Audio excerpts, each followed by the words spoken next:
when I look at you in particular, and I realized this during our second conversation at the start of this year, the reason that people get confused about your motivation and your workload is that they don't realize that the thing you do for work is the thing that you do for fun. That's the fundamental misunderstanding that people have.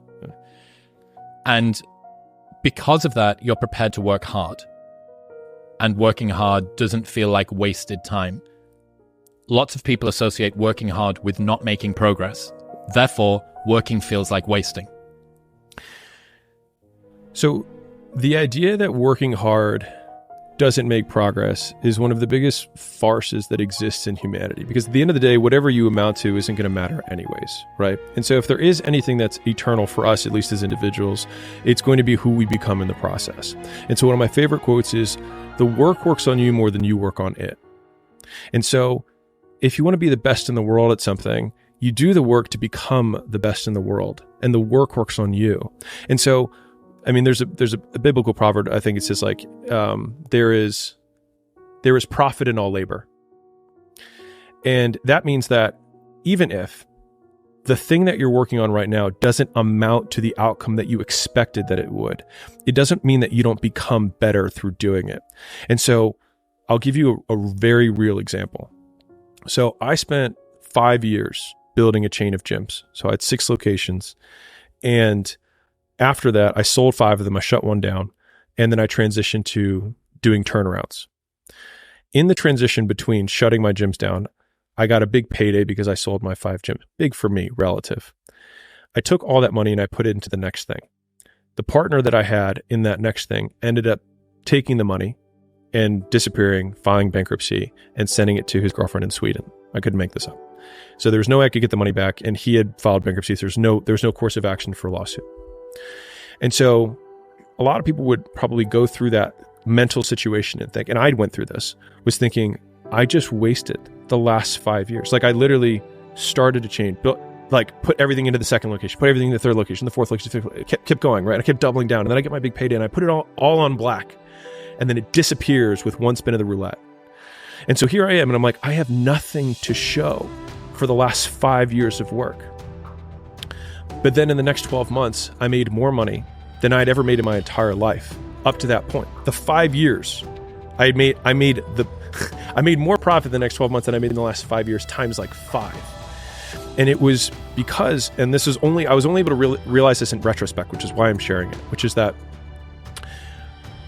the thing that was the outcome of those 5 years was me and the skills and the experiences that I possessed through going through it.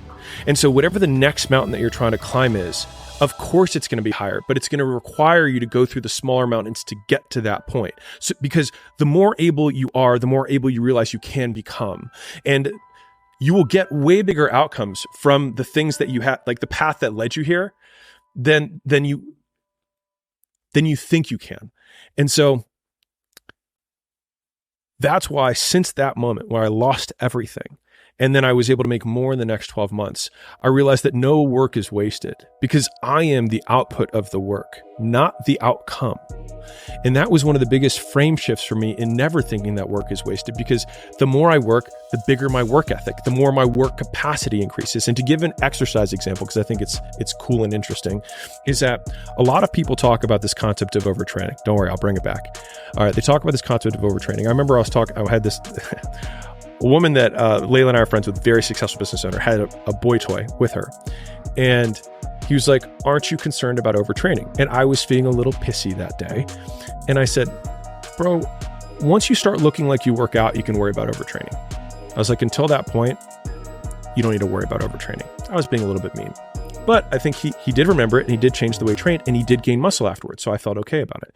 Now, the point of that little quip, right, was that what I explained to him is that your ability to recover from working out itself is trainable. So when you do more volume, your ability to withstand volume, your work capacity increases. And so to the same degree, people are like, I feel burnt out. The thing is that you either die or you adapt. That's it, right? And in the fitness world, you either die, get injured, or adapt, right? And since you're probably not going to die, you really just need to make sure that you don't get injured. And if you don't get injured and you don't die, you get better. And so that mental process in terms of how I see work has been like the most self-fulfilling prophecy that I've had, because the more I work, the better I get at working, the more productive I am per unit of time. And then I get the outcomes that happen eventually. But the point is, and you probably, I mean, I already know, you know this, but the outcomes become so irrelevant compared to the reward that you get in the meantime. Because the people who are experts, and this is from my good friend, Dr. Kashi, people who are experts at any skill become experts because they learn how to become rewarded from the work itself. And so like, they don't actually have something that you don't. It's just that they measure success differently.